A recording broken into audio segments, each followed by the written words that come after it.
Rakesh, Rakesh, coffee எடுத்துக்கோ. கதை மாதிரி சொல்ல வைக்காத.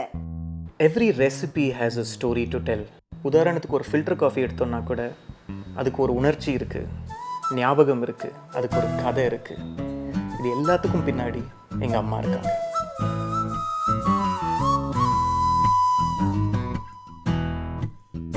மாயவரத்துலேருந்து பேரளத்துக்கு போகிறதுக்கு there used to be a very small typical அந்த ஸ்டீம் லொக்கோமோட்டிவ் ஒன்று இருக்கும்.